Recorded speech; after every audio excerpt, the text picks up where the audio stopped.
月薪2000时怎么生活？ When I first arrived in Guangzhou, my salary was about 2,000 yuan per month. I lived in a small village near Xiaoxingtang, paying 350 yuan for rent. Each day, I woke up early to catch the bus and the subway, commuting for nearly 3 hours to work. After getting off the subway, I would run to avoid being late. Being just 1 minute late meant a deduction of 50 yuan. To save money, I brought my own lunch. In the summer, without refrigeration, the food would spoil by the next day. I ate it anyway, sitting far from colleagues to spare them the smell. Everything felt expensive and unaffordable. I could not afford to shop, watch movies, or go to karaoke on weekends. Entertainment and social activities were out of my reach due to the prices. Recently, I quit my job as a kindergarten teacher. This was a position I held for 7 years without a salary increase, earning only 2,000 yuan per month. This job drained me, offering no hope. My salary would never increase, no matter my age or how long I worked for. What's there to look forward to in life? 总结一下我在哈尔滨找实习的经历吧。 In Harbin, I had scheduled 3 job interviews today, but after the first interview, I was hired. The company, located in an industrial park, offered a position in cross-border e-commerce operations. The salary is 2,000 yuan per month, but it's better than staying at home. At least it covers the rent. 室内设计 As an interior designer, I earn little over 2,000 yuan per month. During the probation period, there's no commission. I work almost 12 hours a day, the whole time spent revising designs. There's barely any scheduled time off. In Guiyang, a provincial capital, I earn a little over 2,000 yuan per month. I take the subway to work at 7 a.m. and return home at 6 p.m. Day after day, I'm not sure what I'm aiming for. Sometimes life feels meaningless, but other times I'm grateful to have a job. However, in Guiyang, a salary of just over 2,000 yuan can only sustain basic living. How many poor people are there in China? What is the actual wage level for the working class? These have become topics of interest both in China and globally. On Christmas Day, renowned Chinese analyst and economist Li Shunlei published an article titled, "Is it easier to climb up than to come down?"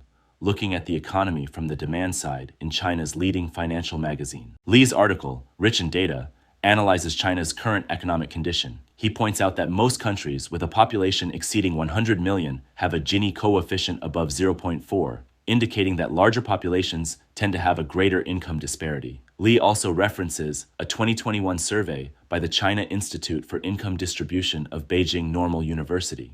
This survey revealed that about 964 million Chinese earn less than 2,000 yuan per month.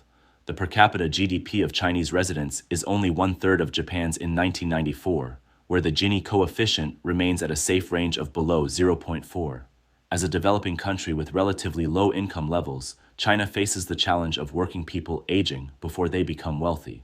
This may lead to insufficient demand for future housing purchases. A longtime financial researcher and chief economist at Zhongtai Securities, Li Shunlei, was ranked 3rd among China's 100 most prestigious securities analysts by Global Sources magazine. He was awarded the title of 2021 Shanghai Financial Industry Leader on January 9, 2022. Despite the deletion of his article a day after publication, Li's claim about nearly a billion Chinese living on low incomes sparked widespread discussion on various social media platforms and topped the trending list on Weibo. A Sina Weibo user commented on December 26th that the non-disclosure of the Gini coefficient already suggests issues within the system and that the public has been misled by average wage figures. They found the Gini coefficient data very valuable. Another user attributed this to insufficient consumer spending, stating that no matter how much stimulus is applied from retailers, goods remain unaffordable for most. This is especially the case for young people, many of whom are already in debt from buying houses and cars. Some netizens mentioned that many around them, including housekeepers, sanitation workers, and supermarket stockers, earn a monthly salary of 2,000 yuan, placing them in the low-income group. These wages are unable to afford the high housing prices. Furthermore, it's analyzed by netizens that although the Chinese web portals knew such articles would be censored, they still published them. This can indicate underlying conflicts within the Chinese government system, with anti-Xi Jinping factions deliberately releasing information unfavorable to Xi's administration. Former Chinese Premier Li Keqiang, in a press conference following the National People's Congress on May 28, 2020, stated that China has an average annual income of 30,000 yuan per person, but 600 million people earn only 1,000 yuan per month. This amount barely covers rent in a medium-sized city. This statement, coming from the national premier, is highly credible. Following Li Keqiang's revelation of the realities regarding the income of 600 million lower-class citizens, the Chinese government's official publication, Chuxi magazine, published an article signed by Xi Jinping. The magazine claimed that China had largely achieved its goal of becoming a moderately prosperous society. This was seen as a quick response to diffuse the flames to Li Keqiang's comments. Meanwhile, the China Institute for Income Distribution of Beijing Normal University affirmed that the number the premier mentioned is the most realistic depiction of China's current situation with regards to the salary of the working class. Despite economic growth lifting a considerable portion of the population into the high-income bracket, the reality is that China's social structure is still dominated by middle and low-income groups. A large part of the Chinese population struggles for basic needs, often overlooked and voiceless, forming the silent majority of Chinese society. This analysis was based on a 2021 survey of Chinese income by Beijing Normal University. With the increasing pressures of employment today, the group earning less than 2,000 yuan per month is likely to have grown even more.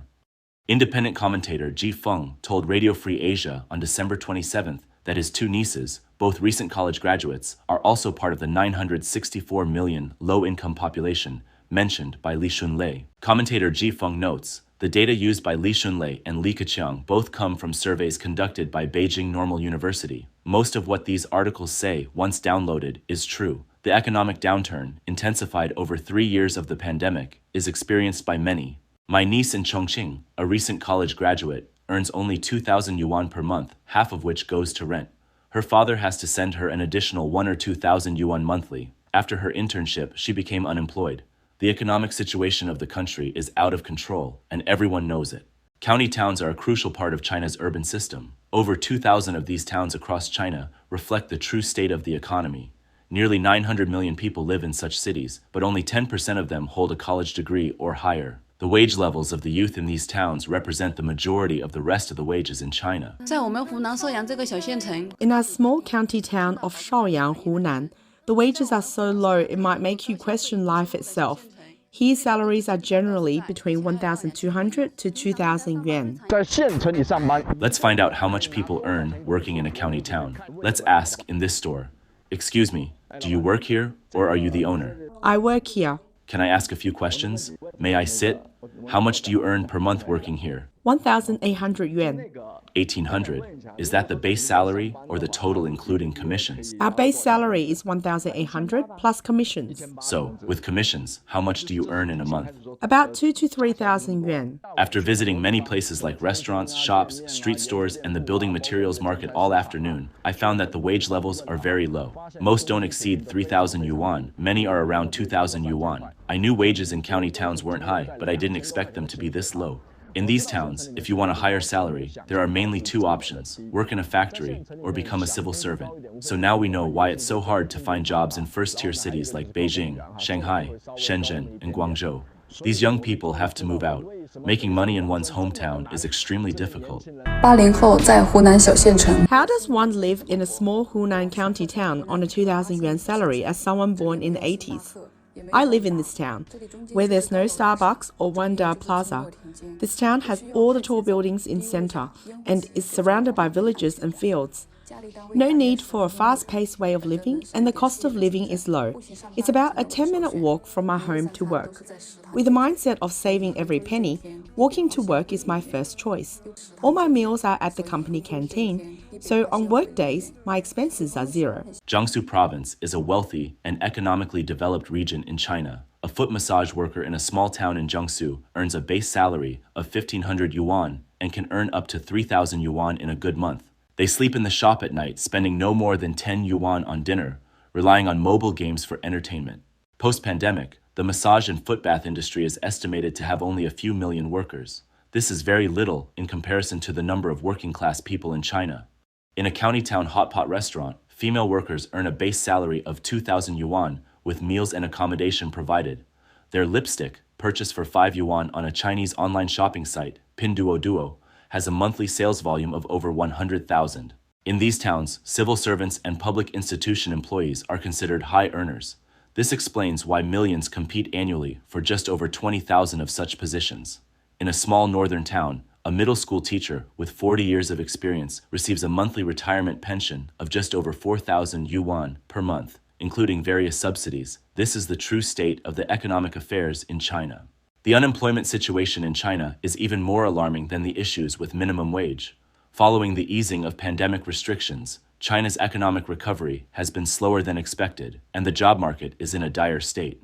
Official data shows that from April this year, the unemployment rate for the youth has exceeded 20% for 3 consecutive months, reaching a record high of over 21% in June. But this official statistic might not fully reflect the reality of the unemployment rates. According to researcher Zhang Dandan, in March 2023, China's youth unemployment rate reached 46.5%, more than double the figure stated in official reports. Since 2023, China's foreign trade exports and real estate market have reported continuous declines, worsening the employment and economic situation. This is especially with a large wave of new university graduates adding to the population of unemployed. Dean of the Guanghua School of Management at Peking University, Liu Chao, revealed that statistical data show about 280 million people in China earn less than 8,400 yuan, approximately $1,260 annually. This translates to less than 700 yuan, approximately $105 per month. Addressing the issue of the declining trend in consumer spending, Liu believes that China's problem is not a society with low desire for goods, but rather the issue of low level of national income. In an interview, Liu stated, "Because income levels in China are too low, many people lack basic public services, and their suppressed needs are quite substantial. For example, out of 1.4 billion Chinese people, many don't have passports, haven't traveled by high-speed train or airplane, or have never left their cities. These are not symptoms of a low desire for goods. On the contrary, I worry more about the social problems arising from the inability to meet these purchasing needs." Liu Chao suggests that China's economic recovery in the short term needs to rely on fiscal policy. Issuing vouchers or cash would be a good choice. By providing a 10,000 yuan annual subsidy to each of the 280 million people, their annual income would rise from 8,400 yuan to 18,400 yuan, increasing their monthly income from 700 to 1,500 yuan. I believe most people will use this money for consumer spending, and it's foreseeable that many previously unmet basic needs could be fulfilled after the fiscal transfer payments. For instance, eating meat once a week instead of once a month. China's economy has indeed been struggling in recent years. 2 of the 3 major drivers of China's economy, investment and export trade, have seen slowdowns, making consumer spending the focus of the current efforts to encourage economic growth.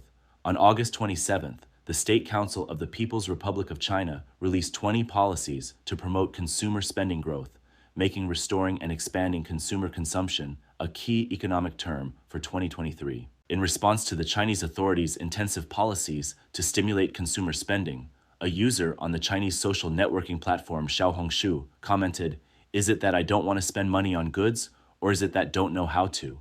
Am I stupid? Consumption stimulation is unnecessary. My problem is the fact that I don't have the money to spend." Many others complained about the continuous rise in prices, while the wages remained stagnant. An economist who is researching China's economy at HSBC Holdings, Xin Yiren, suggested that despite there being more support for economic growth with the implementation of new policies, it's easy to see that the lack of a big bang stimulus, bold sweeping measures taken by governments or central banks to invigorate an economy, might disappoint the market. Due to the growth decline in the real estate sector, low consumer demand, and insufficient government stimulus plans, 2023 could have been the worst economic year for China in 4 decades. An article by Li Shunlei also analyzed how the real estate crisis has caused irreparable damage to China's economy. He believes that it's currently impossible to see where the bottom line for the price drop in housing prices lies. This real estate crisis must be viewed from a different, longer-term perspective. If the potential demand in real estate, such as for improved housing for 300 million new urban residents, etc., cannot be converted into effective demand, the situation of oversupplying will be hard to fix. Therefore, the sluggish real estate market trend is likely to persist for a long time. The drop in housing prices is causing a decrease in the wealth of low and middle-income families in China, affecting their living standards and leading to a comprehensive downgrade in consumer spending.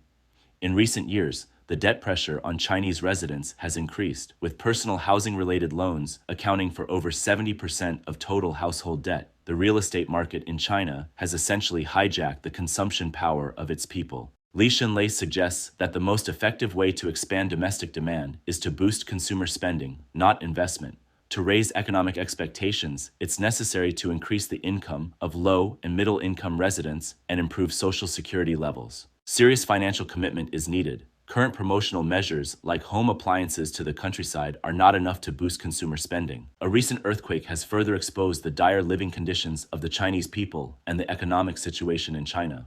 On December 18th, a 6.2 magnitude earthquake struck Jishishan County in Gansu, damaging hundreds of thousands of homes.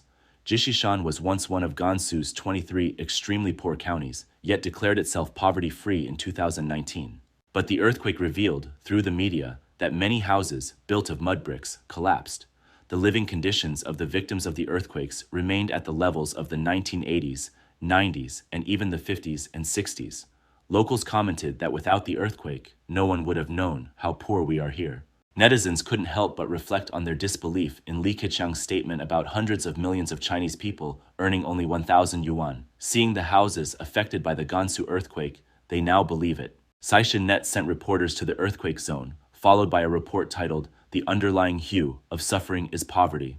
The reporter described the scenes witnessed in several villages near Dahejia town, with hardly any houses left uncollapsed or without cracks. They interviewed the families of the 8 victims who were killed by collapsing buildings. The village heads of Chenjia village and Hanxiajia village admitted that 80% of the houses are uninhabitable. The village head of Hanxiajia village revealed that in 2020, when they declared poverty alleviation, the per capita annual income was over 8,000 yuan, but it has regressed over the 3 years of the pandemic. Numerous netizens criticized Xi Jinping's administration on social media, claiming that the poverty alleviation was all lies. Even nationalists found it hard to believe. Comments like "China's rise has always been a false slogan, and the reality of China is full of flaws." And one earthquake shattered the Chinese dream of complete poverty alleviation and exposed the joke of comprehensive well-being. It revealed the poverty and backwardness of the Northwest region, as well as the real living standards of the common people.